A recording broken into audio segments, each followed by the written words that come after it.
going on, guys? Awkward here, back with another video, and here today to give you my review of this new A Boogie record, Better Off Alone. So, up to this point, A Boogie, in my opinion, has been on a really solid string of albums. As I've said many times before, I think that purely from an artistic standpoint, A Boogie is the pinnacle of New York. He is currently dropping the best music of anybody.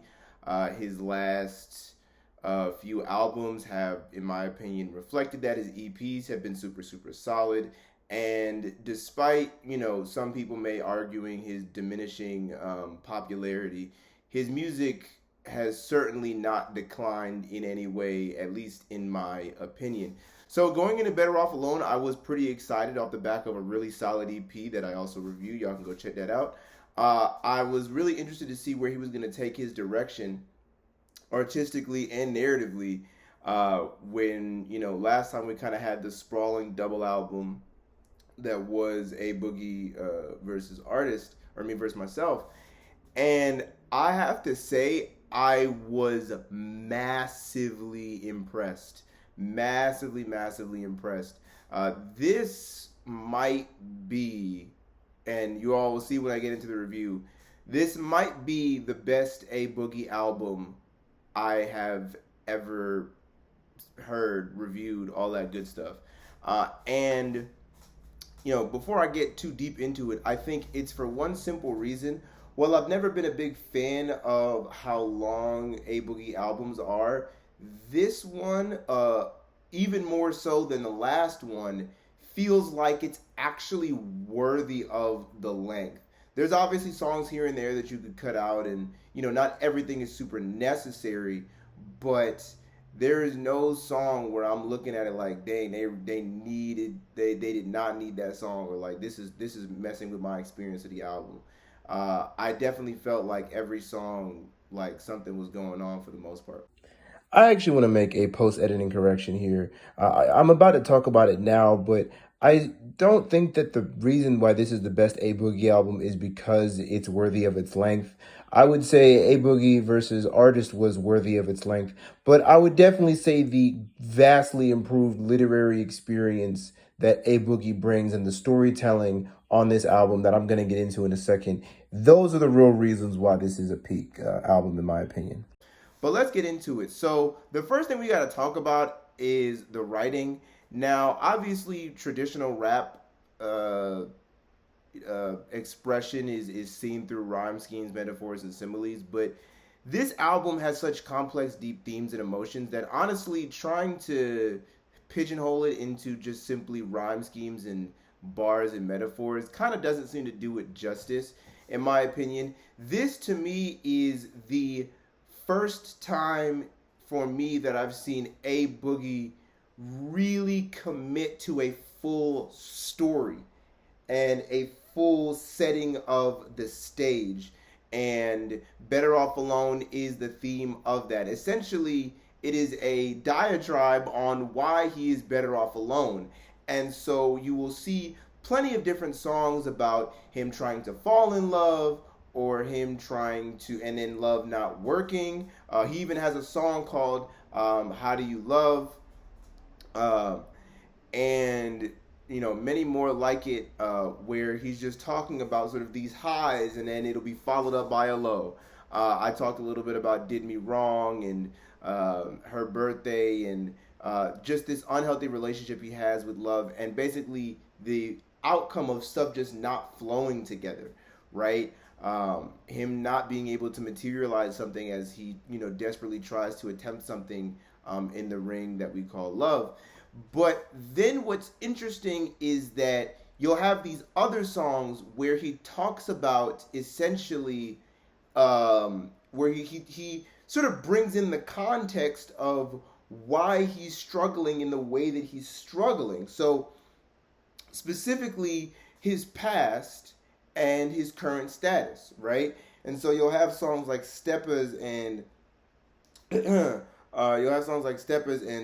Dark King, where he talks about his past and how his past trauma of street life and violence being around him greatly impede on his ability to express his emotions, and greatly impedes on his like even interest in love in the first place, as it feels temporary to him, such as similar to the lives of the people around him, and you know sort of all the stuff that he has to go through. He shot at a lot of people that were like currently locked up, but all the people who mean so much to him sort of being in prison, and how those bonds being sort of taken away from him affects him. So you have this image of you're able to set up this image where his past blocks him emotionally from properly engaging with love, because his heart is just so cold. And then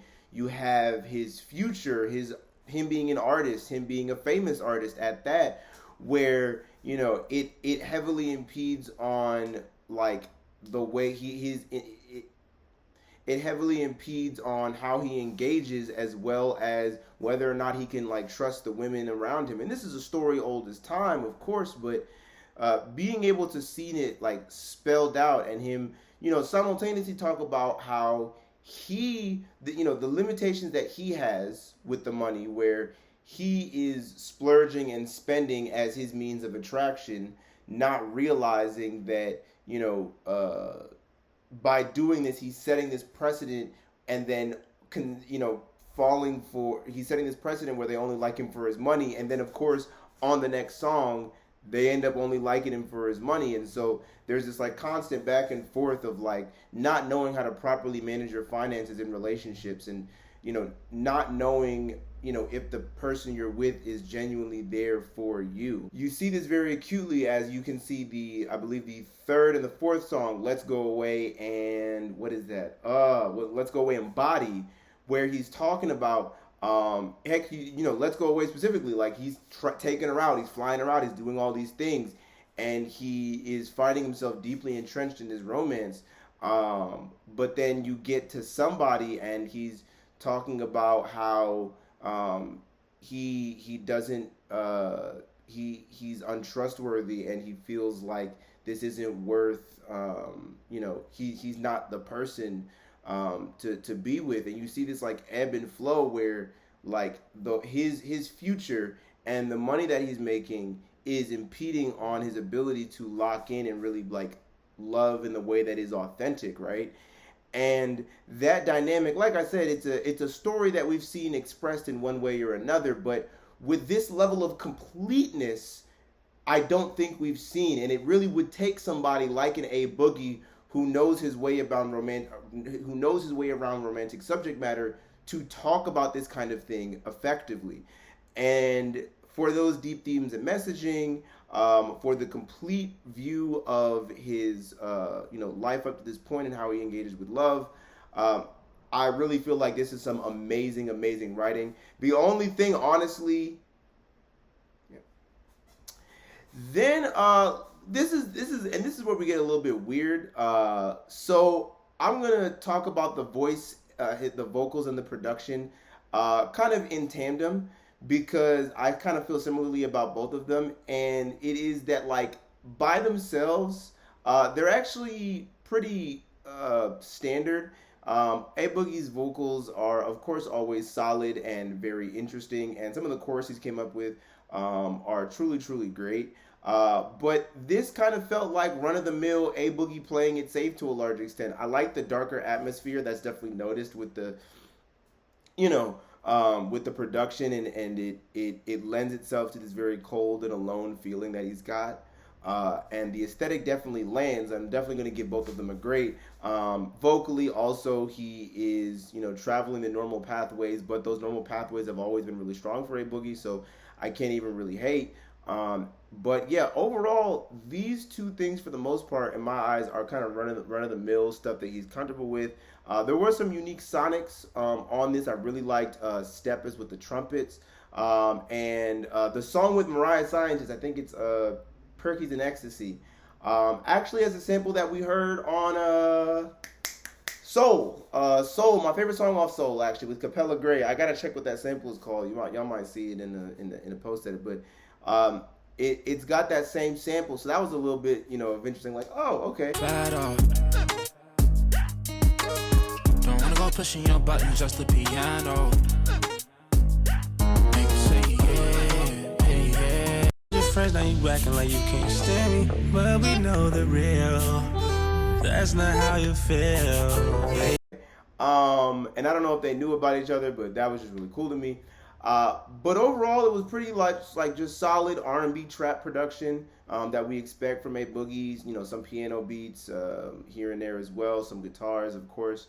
But the thing is he has such strong choruses consistently. And the way this all came together is I actually am going to give the musical execution an amazing, because when I go through the songs, besides maybe a couple songs here and there, like Let's Fly Away that I wasn't crazy about, he knocked it out of the park. Like I found myself enjoying dang near every single song on the 21 song album, which is very difficult to do. I don't know the last time I've ever been thoroughly enjoyed by 70% of a 20 song album. That is really, really impressive, you know, not just numbers wise. And I thought that was really, really great. And so, like I said, despite sort of this sort of like rudimentary vocals and rudimentary production, the music coming together with the choruses and, you know, the beats as well really coalesces into something truly amazing. I ended up enjoying all the songs. Some of my favorites, if I had to pick my top three, I would say the last song, Already Know. I love Dark King. I love Steppers. I love One Shot. Oh my goodness. I love One Shot. Of course, the three off the EP, Booby Trap, Her Birthday, and Did Me Wrong are fire. But everything really, I found myself really coming back to and like really digging quite a bit, honestly. It was quite good. Need You Around also being really, really great. The only, in my opinion, like, if anything, like, the only, like, songs that I could was just like, whatever, were definitely Tiffany's. We had already gotten so many songs about how his riches had affected. I didn't need another one. And Headaches as well just didn't really stick out to me much. And also Body. I know I just mentioned it earlier in the narrative section, but we just felt like a run-of-the-mill dance record, which I've just seen executed better by other artists. And the feature Cash Cobain is someone who I've not really been enjoying all that much, which leads me straight into the features. We already spoke about Cash Cobain just now. I appreciate his rise, and apparently he's done a lot of reference tracks for different artists. And you know, I'm never gonna hate on a black man succeeding, so I'm always glad to see, you know, people rising. But personally, I just have never, from what I've heard, I've just never been a fan of his really airy delivery. Young Thug also was a bit of a disappointment. Young Thug is, if not my favorite artist, my top three favorite artists right now or of all time. But this feature just didn't hit in the way that it was supposed to, in my opinion. The vocals just were a little bit scratchy, likely due to maybe him being in prison. I'm not sure. And so that was kind of it. But other than that, the features were bomb. The features were absolutely fire. From Mariah the Scientist, you had Lil Durk on here killing it. Friday's background vocals, oh my goodness, that just, like, that elevated Need You Around from a good song to an amazing song, genuinely, or a great song to an amazing song, genuinely. Super, super, super solid on that front. Really enjoyed his contributions. I mentioned Lil Durk as well. Overall, just like the features that were offered on here, besides those two that I mentioned, were like super, super good. That being said, there weren't too many features overall, so I do still have to knock it down to a great. But overall, that doesn't really affect my like rating, since, like I said, there's not many features on here. But yeah, overall, I really, really enjoyed this album. The narrative story and stage that A Boogie set was truly, truly commendable.